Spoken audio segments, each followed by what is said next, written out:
February 9, 1969, Studio 50, Manhattan. Frank Kellerman watched Detective Morrison's hand move toward his service weapon as the Rolling Stones hit their opening chord. 300 people in the audience. 60 million watching at home. Morrison had explicit orders: arrest Frank Kellerman live on national television. But Morrison didn't know about the envelope in Frank's jacket pocket, the photographs, the evidence that would destroy them both. Frank stepped forward, looked straight into camera 2, and said 5 words that changed everything. "This ends exactly how I planned." What happened in the next 90 seconds became the most analyzed moment in television history. The FBI opened an investigation because of it. And for 50 years, when people talked about that night, they always came back to one question: how did Frank Kellerman know the raid was coming before the police did? The night someone tried to destroy him on live television. The night Frank proved that some secrets are worth dying for. Before we jump back in, tell us where you're tuning in from, and if this story touches you, make sure you're subscribed, because tomorrow I've saved something extra special for you. The studio lights burned white-hot against Frank's face as he held Detective Morrison's stare. Around them, Mick Jagger's voice cut through the tension like a blade, but Frank could see Morrison's confusion, the slight hesitation as his hand hovered near his holster. This wasn't how it was supposed to go. Frank had built his career on control. 15 years as head of CBS Security. 15 years of keeping America's living rooms clean while the real dirt happened in the shadows. Ed Sullivan trusted him to make problems disappear before they reached the cameras. Sponsors trusted him to protect their investments. The network brass trusted him to keep their golden goose-laying eggs. But trust was a fragile thing, and Frank had learned long ago that sometimes you had to break a few people to keep the machine running. The envelope in his pocket felt heavy as lead. Inside, 3 black-and-white photographs that could end not just his career, but his life. Tommy Brennan, 22 years old, tears streaming down his face as NYPD dragged him away in handcuffs. The bag of heroin Frank had planted in Tommy's toolbox clearly visible in the background. And in the corner of each photo, a timestamp that proved Frank had been there 30 minutes before he claimed to have discovered the drugs. Someone had been watching. Someone had been waiting. Morrison took a step closer, his partner flanking left. The audience was starting to notice, heads turning, whispers spreading like ripples through the crowd. In the control booth, Frank could see the director's panicked gestures, probably screaming into his headset about keeping the cameras on the band. "Frank Kellerman." Morrison's voice barely carried over the music. "You're under arrest for evidence tampering," Frank finished. "Conspiracy. Perjury." He pulled the envelope from his jacket, held it up so Morrison could see. "I know exactly what this is about, Detective. The question is, do you know who sent you here?" Morrison's eyes narrowed. Frank had worked with enough cops to read the signs. Morrison was following orders, but he didn't have the full picture. Someone had fed him just enough truth to make him dangerous, but not enough to realize he was being played. The photographs had arrived that morning, slipped under Frank's office door with a note written in careful script: "Tonight." During the second song. Watch camera 2. No signature, no demands, no threats. Just a promise that his past had finally caught up with him. Frank had spent 5 years telling himself that Tommy Brennan had been necessary collateral damage. The kid had been in the wrong place at the wrong time, working late in Studio 50 the night Senator Richardson's son had overdosed on heroin backstage after a taping. The senator was up for re-election. His anti-drug platform was CBS's biggest political endorsement, and Frank had 60 seconds to make a choice: let the scandal destroy the show and probably the network, or find someone else to take the fall. Tommy Brennan had been young, unmarried, no political connections, a nobody who could disappear into the system without ripples. Frank planted the drugs, made the call, and watched the kid's life implode in real time. Richardson's son got quietly shipped off to a Swiss clinic, the senator won his re-election, and Frank got a commendation for keeping CBS clean. Except someone had been watching. Someone with a camera. "You don't understand," Morrison said, his hand finally settling on his weapon. "This isn't about some old case. We have new evidence. Fresh intel about drugs being moved through this studio." Frank felt ice in his veins. Fresh intel. which meant whoever had sent the photographs wasn't just threatening to expose the past, they were actively framing him in the present, setting him up for something bigger, something that would make the Tommy Brennan case look like a parking ticket. The Rolling Stones hit a crescendo, Jagger spinning across the stage like a man possessed. The audience was getting restless, sensing something wrong but not sure what. In 30 seconds, the song would end, the applause would die, and every person in America would hear whatever happened next. Frank looked past Morrison to camera 2, its red light blinking like a predator's eye. Somewhere in the darkness behind that lens, his enemy was watching. Someone patient enough to wait 5 years for revenge, smart enough to manipulate the NYPD, and close enough to the studio to know exactly when and where to strike. Someone who knew that the only thing worse than being destroyed was being destroyed on live television. Frank smiled, the expression cold enough to make Morrison take an involuntary step back. "Detective," Frank said, his voice carrying clearly now as the music began to fade, "you're about to learn the difference between being used and being useful. And I'm about to show America what really happens when someone tries to play games with Frank Kellerman." The song ended, the audience erupted in applause, and in the sudden silence between chaos and catastrophe, Frank prepared to burn everything down. He'd always been the kind of man who could smile while watching his world collapse. There had been a time, before the compromises, before the calculations, before Tommy Brennan, when he'd believed in something more than just keeping the machine running. The applause thundered around him, a wall of sound that should have been triumphant but felt like a funeral dirge. Frank's hand moved instinctively to his jacket pocket, not for the envelope this time, but for the small leather wallet that held the only photograph that mattered. Even now, with Morrison's weapon half drawn and his career bleeding out in real time, he needed to touch that worn corner where his daughter's face smiled back at him.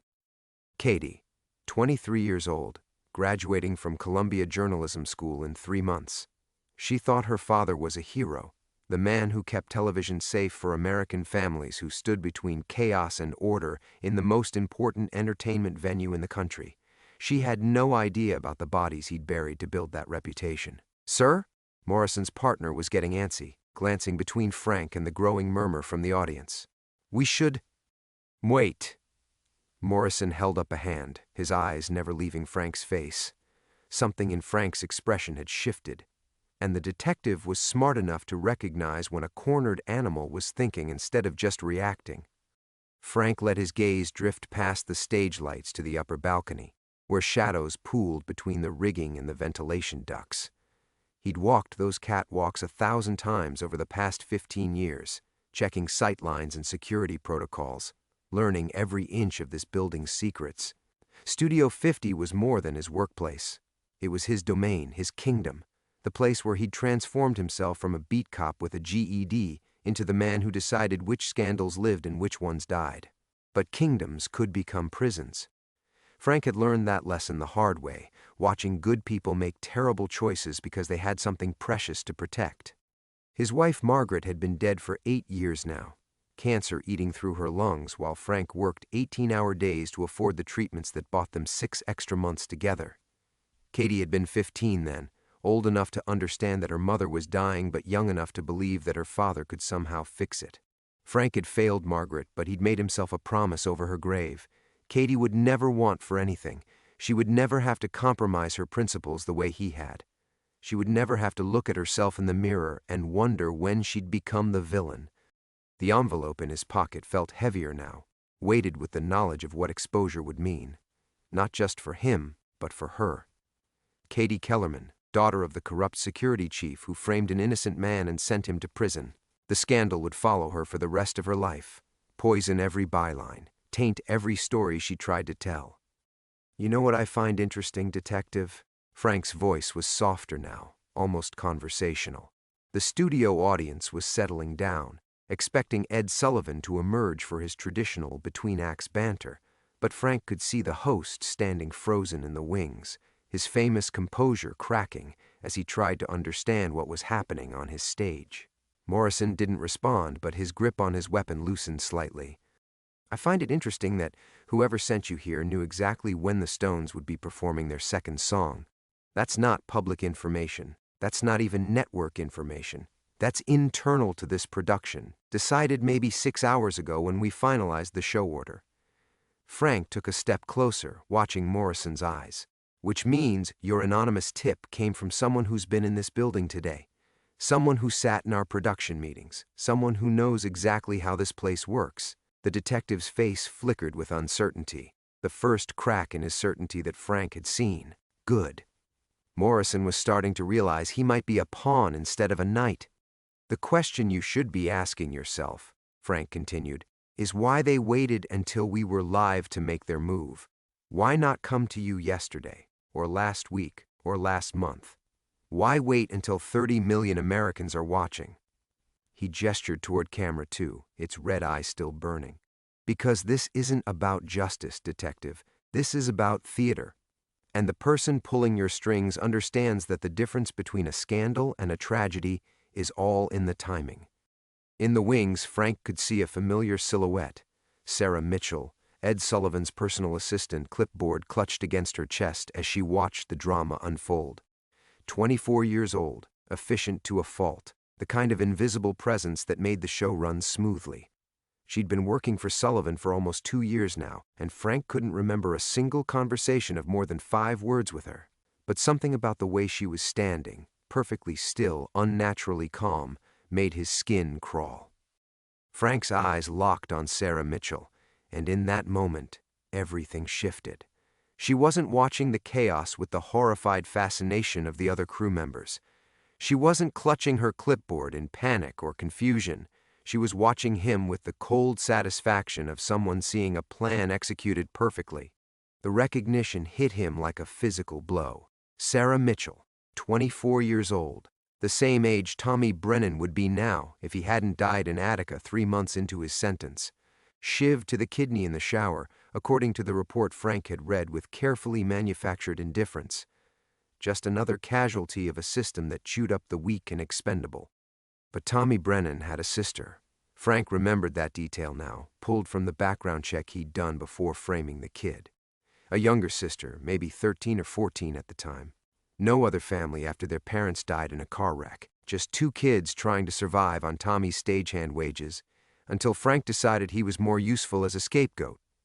Sarah's eyes met his across the chaos, and she smiled. Not the nervous, placating expression he'd seen her wear around Sullivan for 2 years, but something sharp and patient and utterly without mercy. She lifted her clipboard slightly, and Frank could see photographs clipped to the back, the same photographs that had been slipped under his door that morning. She mouthed a single word, "Hello." Frank felt his world tilt on its axis. For 2 years, Sarah Mitchell had been invisible to him, just another piece of the Studio 50 machinery. She'd brought him coffee when Sullivan requested it, delivered messages, sat in production meetings taking notes with the silent efficiency that made her invaluable to the show's operation. She'd been close enough to touch him 100 times, close enough to slip something into his drink or plant evidence in his office or destroy him in a dozen different ways. Instead, she'd waited, planned, positioned herself as the perfect inside observer, learning his routines, his weaknesses, his pressure points, building a case against him while he walked past her every day without a second glance. The envelope in his pocket suddenly felt different, not just evidence of his past crimes, but proof of how completely he'd been outmaneuvered. Sarah hadn't just collected photographs of the Tommy Brennan frame-up, she'd orchestrated tonight's entire scenario, fed Detective Morrison just enough information to bring him here at precisely the right moment, timed to the second song of the Rolling Stones' set for maximum impact. Morrison was still talking, something about evidence and arrest warrants, but Frank barely heard him. His mind was racing backward through 2 years of interactions, seeing Sarah's presence at key moments in a new light. She'd been there when they'd discussed security protocols for controversial guests. She'd sat quietly in the corner when network executives visited to discuss damage control strategies. She'd seen every meeting, heard every conversation, learned exactly how Frank Kellerman operated, and she'd used that knowledge to build the perfect trap. Frank looked back at Sarah, and this time he saw past the carefully constructed facade, the mousy brown hair that was probably dyed to be less memorable, the oversized glasses that made her seem younger, more innocuous, the conservative dresses that helped her blend into the background of a male-dominated workplace. Even her name, Sarah Mitchell, instead of whatever surname she'd carried when her brother was alive. She'd erased herself and rebuilt herself as the perfect weapon, hidden in plain sight for 2 years while she waited for the right moment to strike. The patience required for that level of deception was staggering. The discipline to smile at him every day, to fetch his coffee and deliver his messages while planning his destruction, spoke to a kind of cold fury that Frank recognized because he'd once possessed it himself. The difference was that Sarah's fury was righteous. Morrison was reaching for his handcuffs now, his partner moving to flank Frank's other side. The studio audience was getting restless, their applause fading into confused murmurs as they sensed something wrong. Camera 2 was still rolling, broadcasting Frank's destruction to 30 million Americans in real time, exactly as Sarah had planned. Frank's hand moved to his jacket pocket one final time, not for the photographs or his daughter's picture, but for the small silver lighter Margaret had given him on their wedding day. He'd carried it for 26 years, through every compromise and calculation, every moral corner he'd cut to build his empire of controlled secrets.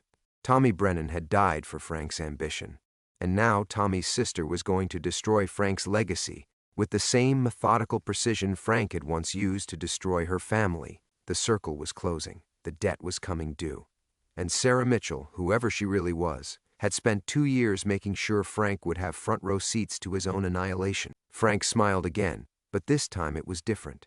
This time it was respect for a worthy adversary, even as she prepared to finish him. But Frank Kellerman hadn't survived 15 years in television by rolling over when cornered. Even as the handcuffs clicked around his wrists, his mind was already working, cataloging every face in the crowd, every shadow in the wings, every person who might still owe him a favor. "This is a mistake," he said loudly, his voice carrying across the studio as Morrison pulled his arms behind his back. Not a plea, a declaration. The tone of a man who'd weathered scandals before and emerged stronger. "Detective Morrison, I think you'll find your information is unreliable." The audience was fully alert now, craning their necks to see what was happening. Frank could hear Ed Sullivan's voice from the wings, sharp with panic as he demanded answers from someone, probably Sarah, though Frank couldn't see her anymore. The chaos was exactly what she'd wanted, but chaos could cut both ways. Frank caught sight of Joey Marconi near the lighting booth, the union rep who'd been taking Frank's money for 3 years to keep the stagehands in line. Joey's face had gone pale, and he was backing toward the exit with the careful movements of a man who suddenly remembered he had somewhere else to be. Smart. Joey understood how quickly loyalty could become liability in situations like this. But there were others. Phil Washington from the camera crew owed Frank for covering up his drinking problem. Sandra Chen in makeup had a gambling debt that Frank had made disappear 6 months ago. Even Morrison's partner looked uncertain, glancing between his radio and the growing crowd of onlookers as if waiting for orders that weren't coming. "You want to do this here?" Frank asked Morrison conversationally. "In front of America's families? Because I guarantee you, Detective, the story that comes out of this won't be the one you think you're telling." Morrison hesitated, and Frank pressed the advantage. "Call your supervisor. Ask him who ordered this raid. Ask him what evidence he actually has beyond an anonymous tip and some photographs that could have been staged by anyone with access to this building." It was a gamble, but Frank had learned to read people's faces the way other men read stock reports. Morrison was starting to sweat, not from exertion but from doubt. The detective had expected a quick arrest, a clean confession maybe, not this measured resistance from a man who seemed genuinely puzzled by the accusations. From the wings, Frank heard Sullivan's voice again, louder now. "Sarah, where are those production notes?" "Sarah?" The old host sounded confused, almost lost without his assistant's usual efficiency. Frank smiled grimly. Sarah had vanished the moment the handcuffs came out, probably to watch the finale from somewhere safe. But her absence was creating its own problems. Sullivan depended on her completely, and without her steady presence, the legendary showman was flailing. The great Ed Sullivan, paralyzed by the disappearance of his 24-year-old assistant. "She's not coming back," Frank called toward the wings, loud enough for Sullivan to hear. "You're Sarah Mitchell. Whatever her real name is, she's not coming back." Sullivan's head appeared at the edge of the stage, his famous widow's peak stark under the harsh lights. "What are you talking about, Frank?" She's right here. She's always right here." But she wasn't. Frank could see Sullivan's eyes darting around the wings, searching for the familiar silhouette that had been his constant companion for 2 years. The confusion on the host's face was genuine and revealing. Sarah hadn't just positioned herself to destroy Frank. She'd made herself indispensable to the show's operation. Her sudden disappearance would create ripples far beyond Frank's arrest. Morrison's radio crackled to life, a burst of static followed by urgent voices. Frank couldn't make out the words, but the detective's expression shifted from confidence to concern. Whatever his supervisor was telling him, it wasn't the reinforcement he'd expected. "Problem, detective?" Frank asked. Morrison didn't answer, but his partner stepped closer, hand hovering near his weapon. The tension was spreading through the studio like a virus, crew members backing away, audience members whispering, even the Rolling Stones roadies stopping their equipment breakdown to stare at the unfolding drama. Frank had seen this before, the moment when a situation balanced on a knife's edge between control and chaos. Usually, he was the one applying pressure to tip it toward control. Tonight, he was watching someone else manipulate the scales with the same ruthless precision he'd once prided himself on. "You know what I think?" Frank said, his voice carrying clearly in the sudden hush. "I think someone's been feeding you information for months, building a case piece by piece, timing it perfectly. Someone with access to this studio, this show, these people." He looked directly at Ed Sullivan, whose confusion was deepening by the second. Someone who knew exactly how to make you trust them while they planned this moment. Sullivan's face went white. For the first time, Frank saw real fear in the old man's eyes. Not fear of scandal, but the deeper terror of realizing you'd been living with an enemy. The radio chattered again, and this time Morrison's response was sharp, urgent. Frank couldn't hear the words, but he could read the body language. Something was wrong, very wrong, and somewhere in the darkness beyond the cameras, Sarah Mitchell was still watching. Morrison's radio erupted in static. Then a voice Frank recognized. Captain Riley from the 15th Precinct, the same captain who'd signed off on the Tommy Brennan arrest 5 years ago, the same captain who'd taken Frank's word without question when Frank had called in that anonymous tip about drugs in the stagehand's locker. "Morrison, what's your status? We've got a problem here." The detective's face drained of color as he pressed the radio closer to his ear. Frank couldn't hear the entire conversation, but he caught fragments. "Photographs are fake, and we've been played, and most damning of all, abort the operation." Frank felt a cold satisfaction settle in his chest. Sarah Mitchell might have orchestrated this perfectly, but she'd made one critical error. She'd trusted the same corrupt system that had destroyed her brother to deliver her justice. And corrupt systems, Frank knew intimately, had a way of protecting their own. "Take the cuffs off," Morrison's partner muttered, his hand still hovering near his weapon, but his confidence visibly shaken. "Dave, take the fucking cuffs off!" But Morrison was frozen, staring at Frank with the horrified realization of a man who'd just discovered he'd been dancing to someone else's tune. "The photographs," he said quietly. "The ones showing you planting evidence on Thomas Brennan. Our lab says they're composites, doctored, professional work, but fake." Frank almost laughed. Of course they were fake. The real photographs Sarah had were probably perfect, but she'd been smart enough not to hand them directly to the police. Instead, she'd created forgeries, just convincing enough to get Morrison here, knowing that once the truth came out, it would look like an elaborate hoax designed to frame an innocent man. The perfect crime, wrapped in the perfect cover-up. "She played you," Frank said as Morrison fumbled with the handcuff keys. "Played all of us. Fed you just enough truth wrapped in lies to get you here at exactly the right moment. Because this was never about getting me arrested, detective. This was about something much more personal." The cuffs came off, but Frank could feel the damage spreading through the studio like blood through water. The audience was restless, confused, demanding answers that no one could provide. Ed Sullivan stood in the wings looking utterly lost without his assistant, the great showman reduced to a confused old man calling out "Sarah, Sarah," into the darkness, and somewhere in that darkness, Frank knew she was savoring every moment. He rubbed his wrists where the metal had bitten into skin and tried to think like Sarah Mitchell. 2 years of planning, 2 years of patience, and she'd blown it all on a single night's theater. Unless the photographs in his pocket, the real ones, not the forgeries she'd fed to Morrison. She still had the originals, still had the power to destroy him whenever she chose. This wasn't the end game, this was just the opening move. Frank looked up at the camera boom, where camera 2 was still rolling, still broadcasting to 30 million Americans. The red light glowed like an accusation, capturing every moment of his humiliation for posterity. Sarah had wanted the world to watch Frank Kellerman's empire crumble, and even though the arrest had failed, the damage was done. By tomorrow morning, every newspaper in the country would be running the story. Police storm Ed Sullivan show. Arrest security chief. The retraction would come later, buried on page 6, but the damage to Frank's reputation would be permanent. No one would remember that the charges were dropped. They'd only remember the handcuffs, the chaos, the moment when Frank Kellerman looked vulnerable in front of America. "Mr. Kellerman?"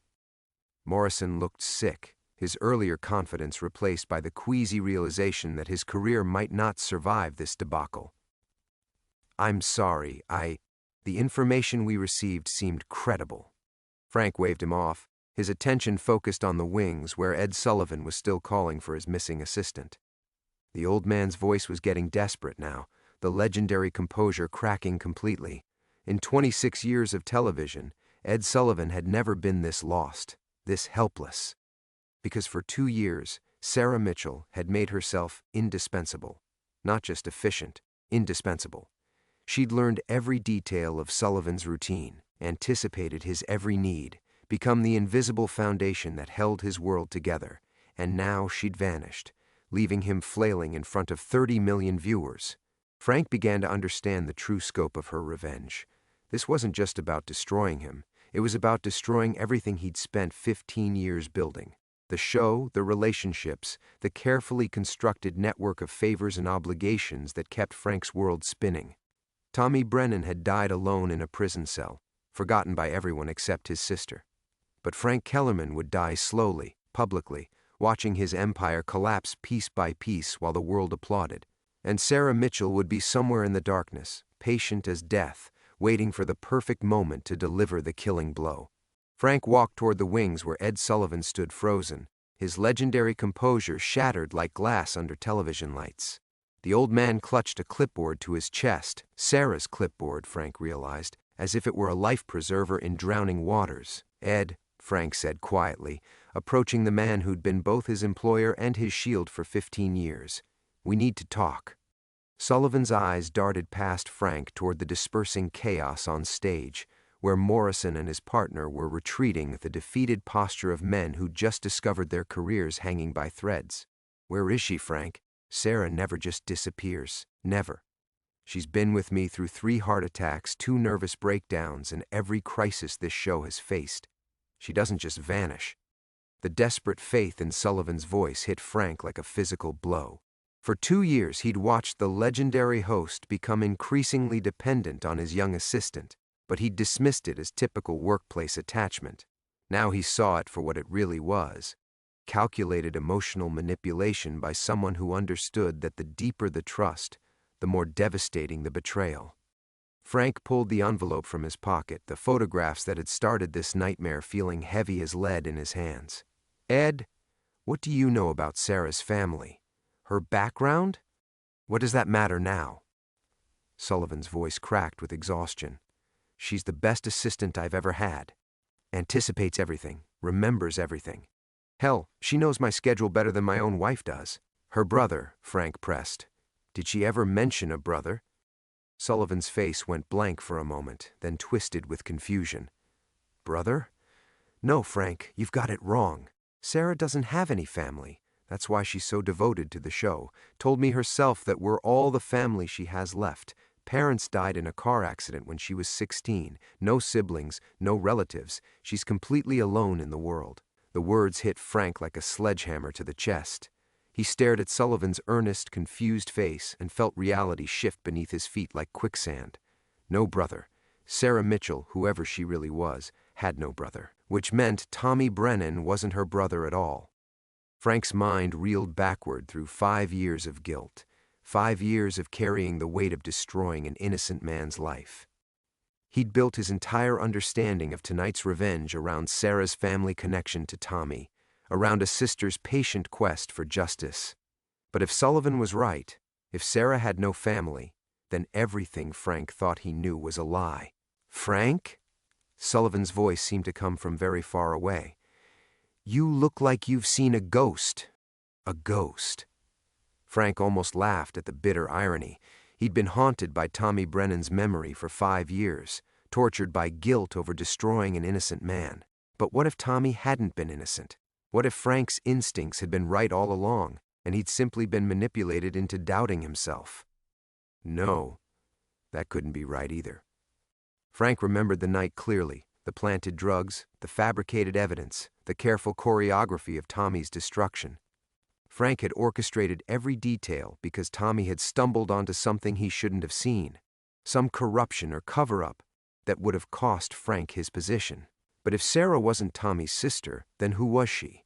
And why had she spent 2 years positioning herself for revenge against a man who'd destroyed someone she'd never met? Frank thought about the photographs again, the ones that had been slipped under his door with such perfect timing. Evidence of a crime that only 3 people had witnessed: Frank himself, Tommy Brennan, and whoever had been behind that camera in the shadows of Studio 50's basement 5 years ago. A 4th person. Someone Frank had never considered because he'd been so focused on Tommy's guilt or innocence that he'd forgotten the most important question of all: who else had been there that night? Who else had seen Frank plant those drugs and chosen to remain silent for 5 years before suddenly demanding justice? The answer hit him with stunning clarity. Not a sister seeking revenge for a brother's death, not even someone who'd cared about Tommy Brennan at all. A witness. Someone who'd watched Frank commit a crime and tucked that knowledge away like a loaded gun, waiting for the perfect moment to use it. Someone who'd spent 5 years learning about Frank's life, his weaknesses, his pressure points, not out of righteous fury but out of cold, calculating ambition. Frank looked out at the studio, at the cameras still rolling and the audience still murmuring in confused concern. 30 million people had just watched his public humiliation, exactly as Sarah had planned. But she hadn't done it for Tommy Brennan's memory. She'd done it because she could, because she'd had the power to destroy Frank Kellerman, and had simply been waiting for the right moment to use it. The guilt that had eaten at Frank for 5 years suddenly crystallized into something else entirely. Respect for an adversary who'd played a longer, deeper game than he'd ever imagined. Sarah Mitchell had weaponized his own conscience against him, let him torture himself with guilt while she positioned herself for the killing blow. She'd been patient as death itself, and Frank had never seen her coming. Frank stood in the harsh stage lights, feeling the weight of 30 million eyes on him through the television cameras. But for the first time in 5 years, the guilt that had eaten at him like cancer was gone. In its place burned something far more dangerous: clarity. Sarah Mitchell wasn't seeking justice for Tommy Brennan. She was a predator who'd found the perfect weapon in Frank's own conscience and had spent 5 years sharpening it to a razor's edge. But predators made mistakes when they thought their prey was helpless, and Frank Kellerman had survived 15 years in television by never being as helpless as he appeared. "Ed," Frank said, his voice steady despite the chaos still swirling around them, "I need you to think carefully. When Sarah started working for you 2 years ago, who recommended her? How did she come to your attention?" Sullivan clutched the clipboard tighter, his famous composure fracturing further with each passing moment. She just appeared one day. Said she'd heard I needed an assistant, that she'd worked for other television producers. Her references were impeccable." "Which producers?" "I don't remember exactly." "Frank, what does this matter? The police just tried to arrest you on live television, my show is falling apart, and Sarah is gone," Frank finished. "And she's not coming back, Ed, because whatever her real name is, whatever her real purpose was, she got what she came for tonight." Frank pulled out the photographs again, but this time he really looked at them. Not at the damning image of himself planting evidence on Tommy Brennan, but at the angle of the shot, the positioning, the technical quality. These weren't the desperate snapshots of an accidental witness. They were the careful work of someone who'd known exactly what they were documenting, someone who'd been there intentionally that night 5 years ago. Frank closed his eyes and forced himself back to that basement storage room where he'd planted the drugs in Tommy's locker. He'd been careful, made sure the area was clear, waited until the building was nearly empty. But storage rooms had ventilation grates, service corridors, hiding places for someone patient enough to wait and watch. Someone young and small enough to fit into spaces an adult wouldn't think to check. She was 19 when she started here, Frank said, the pieces clicking into place with mechanical precision, which would have made her 14 5 years ago. Young enough to hide, old enough to understand what she was seeing, smart enough to keep quiet and plan. Sullivan stared at him with growing horror. Frank, you're talking about Sarah like she's some kind of criminal. She's just a girl, a dedicated, hard-working. She's a weapon, Frank interrupted. And she's been aimed at me since the day she walked into this building. The studio around them was beginning to empty, crew members and audience members drifting away now that the police had departed and the Rolling Stones had finished packing their equipment. But the cameras were still rolling, still broadcasting this conversation to America's living rooms. Frank wondered if that was intentional too, if Sarah was somewhere watching him work through her manipulations on live television. The thought brought a cold smile to his face. If she wanted a show, he'd give her one. Frank walked to center stage, positioning himself directly under the brightest lights. When he spoke, his voice carried clearly through the studio and into 30 million homes across America. Sarah Mitchell, if that's your real name, I know you're watching this, I know you can hear me, and I want you to know that I understand now. This was never about justice for Tommy Brennan. This was about power, about a 14-year-old girl who saw something she shouldn't have seen and realized she was holding a loaded gun. The studio fell silent except for the hum of cameras and the distant murmur of confused voices. Even Sullivan had stopped calling for his missing assistant. You waited 5 years, Frank continued, his voice growing stronger. 5 years of watching me, learning my weaknesses, positioning yourself perfectly. You made yourself indispensable to Ed Sullivan, not out of loyalty, but because you knew it would hurt him when you disappeared. You fed my guilt. Let me torture myself with doubt about what I'd done to Tommy. And tonight, you tried to destroy me in front of the entire country. Frank paused, looking directly into Camera 2's unblinking lens. But you made one mistake. You assumed I'd break under the weight of my own conscience. You thought Frank Kellerman was just another corrupt man who'd crumble when exposed. But I've been playing this game longer than you've been alive, and I learned something tonight that you never expected me to figure out. His smile was sharp as broken glass. I know who you really are now, and tomorrow, the hunt begins. In the darkness beyond the cameras, Frank thought he heard the soft whisper of a door closing. Sarah Mitchell, or whatever her name was, had finally stopped watching. The game was about to change. The silence that followed Frank's declaration stretched like a taut wire across Studio 50. Then, from the darkness beyond the camera platforms, came the slow, deliberate sound of applause. Sarah Mitchell stepped into the harsh stage lights, her face serene as a marble statue. She looked nothing like the efficient, self-effacing assistant who'd spent 2 years anticipating Ed Sullivan's every need. The mask had finally fallen away, revealing something far more dangerous underneath. "Bravo, Mr. Kellerman," she said, her voice carrying clearly through the studio. "Though I think you've missed the most important part of the story." Frank felt his newfound confidence waver. She should have been running by now, disappearing into the New York night to plan her next move. Instead, she was walking toward him with the unhurried grace of someone who still held all the cards. "Sarah?" Ed Sullivan's voice cracked with confused hope. "Thank God you're here. I thought something terrible had happened to you." She turned to him with something that might have been pity. "I'm sorry, Mr. Sullivan.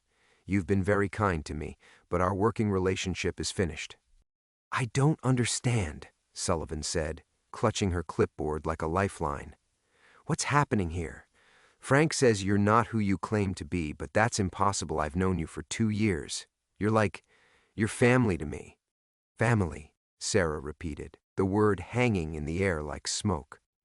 "That's interesting, because family is exactly what this is about. You see, Mr. Kellerman figured out most of it, but not quite everything. Frank watched her carefully, noting how she positioned herself between him and the exits, how her eyes never left his face. Tommy Brennan wasn't your brother. No, she agreed. He wasn't. So who was he to you? Sarah's smile was winter cold. He was my boyfriend, Mr. Kellerman. 19 years old, working nights at CBS to pay for community college, planning to ask me to marry him when he saved enough money for a ring. Her voice remained perfectly level, but something lethal flickered in her eyes. He was going to propose to me the week after you destroyed his life. The words hit Frank like a physical blow. A boyfriend, not a brother. A young woman who'd watched the man she loved get framed, imprisoned, and ultimately killed for a crime he hadn't committed. The guilt Frank had felt over destroying an innocent man was nothing compared to the fury of someone who'd lost their future in a single moment of corruption. You were there that night, Frank said. In the basement. Tommy asked me to meet him after his shift, Sarah continued. Said he had something important to tell me. I was hiding in the storage room, planning to surprise him when he came to get his jacket. Her composure cracked slightly. Instead, I watched you plant drugs in his locker. Watched you call security, watched them drag him away while he screamed that he was innocent. Ed Sullivan made a strangled sound. Frank, tell me this isn't true. Tell me you didn't. It's true, Frank said quietly. There was no point in denying it now. Tommy had seen something he shouldn't have. Evidence of irregularities in the show's budget. I couldn't let him report it. Irregularities, Sarah spat. You mean the money you were skimming? The bribes you were taking to keep certain performers' secrets quiet, the blackmail schemes you were running on sponsors. She pulled a manila envelope from her jacket. I have documentation of all of it, Mr. Kellerman. 15 years of corruption that Tommy stumbled onto by accident. Frank stared at the envelope, recognizing it as his death warrant. You've been building a case against me for 5 years. I've been building several cases, Sarah corrected. Criminal charges for the drugs you planted. Federal charges for the money laundering, civil suits from everyone you've blackmailed. Her smile turned predatory. But first, I wanted you to suffer the way Tommy suffered. I wanted you to feel helpless, to know that your destruction was coming and be unable to stop it. So you became Sullivan's assistant. I became indispensable, she said. I learned everything about this show, about the network, about you. I fed your guilt, let you torture yourself with doubt while I gathered evidence. And tonight, I brought it all together in front of 30 million witnesses. Frank looked around the studio, at the cameras still rolling, at Sullivan's horrified face, at the crew members who'd stopped pretending they weren't listening. Even if Sarah disappeared right now, the damage was complete. His reputation, his career, his carefully constructed empire, all of it lay in ruins. You won, he said simply. Yes, Sarah replied. I did. She turned to leave, then paused. Tommy died believing no one would ever know the truth about what you did to him. I made sure he was wrong. As she walked away, Frank finally understood the true scope of her revenge. This hadn't been about justice or money or even personal satisfaction. It had been about love, the kind that doesn't die when its object does, that burns quietly for years until it becomes something harder and more dangerous than hatred. Tommy Brennan was gone, but Sarah Mitchell had made sure his innocence would outlive them all. The studio lights dimmed one by one as the last of the crew members filed out, their whispered conversations echoing off the empty seats. Frank Kellerman stood alone on the stage where he'd ruled for 15 years, watching the shadows reclaim his kingdom. The cameras had finally stopped rolling an hour ago, but he could still feel the weight of 30 million witnesses, their judgment settling over him like dust on an abandoned throne. Ed Sullivan had left without a word, clutching his clipboard and walking like a man 20 years older than when the evening began. The betrayal had broken something fundamental in him, not just the loss of his trusted assistant, but the revelation that his own show had been built on a foundation of corruption he'd never suspected. Frank wondered if Sullivan would ever trust anyone again, or if Sarah's revenge had claimed 2 victims after all. The manila envelope lay on Sullivan's desk where Sarah had left it, thick with evidence that would ensure Frank's destruction was thorough and complete. He'd looked inside once, recognizing bank statements, photographs, correspondence, a paper trail stretching back to his first day at CBS. She'd been more than patient, she'd been archaeological, digging up every buried secret with the dedication of someone who understood that justice delayed could still be justice served. Frank picked up the envelope and walked to the window overlooking Broadway. The neon signs painted the street in electric blues and reds, the same colors that had drawn him to television 15 years ago when it was still wild and untamed, when a man with ambition and flexible morals could carve out an empire in the chaos. Now those same lights looked garish, desperate, like makeup on a corpse. His reflection stared back from the glass, a 58-year-old man who'd spent decades building a reputation that had crumbled in a single evening. But strangely, the weight he'd carried for 5 years was gone. The guilt that had eaten at him like cancer had been replaced by something unexpected, a grudging admiration for the young woman who'd outplayed him so completely. Sarah Mitchell, and he was certain that wasn't her real name, had understood something about revenge that most people missed. It wasn't enough to destroy your enemy, you had to make them destroy themselves. She'd weaponized his own conscience, let him torture himself with doubt, while she gathered the tools for his execution. The girl who'd hidden in that storage room 5 years ago had grown into a predator with the patience of death itself. Frank thought about Tommy Brennan, the young man whose life he'd crushed to protect his own secrets. He'd been 19, the same age Frank's own son would have been if the boy had lived past infancy. The irony wasn't lost on him. He'd destroyed someone's child to protect a career built on the graves of his own better angels. The elevator doors opened behind him, and Frank turned, half expecting to see Sarah returning for one final confrontation. Instead, Detective Morrison emerged, flanked by 2 uniforms. The man looked exhausted, his earlier confidence replaced by the weary resignation of someone who'd been used as a pawn in a game he'd never understood. "Frank Kellerman," Morrison said formally, "you're under arrest for evidence tampering, bribery, and conspiracy. You have the right to remain silent." Frank nodded and set the envelope on the desk. "I waive my right to counsel," he said quietly. "I'll give you a full confession. Names, dates, amounts, everything." Morrison frowned. "That's not usually how this works, Frank. Men like you lawyer up, fight it out in court for years."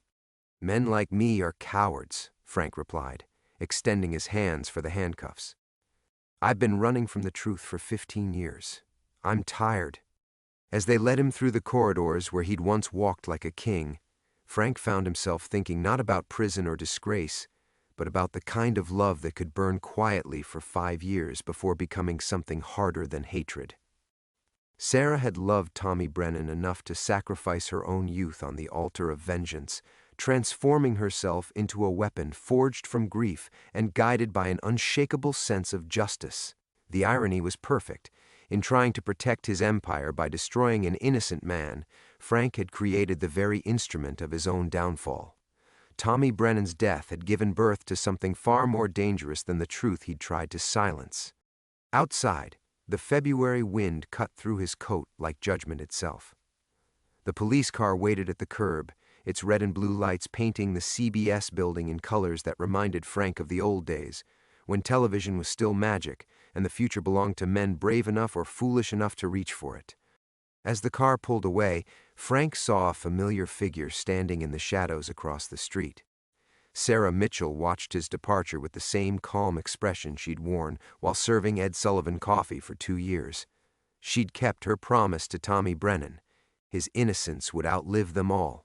Frank closed his eyes and felt something he hadn't experienced in 15 years. Peace.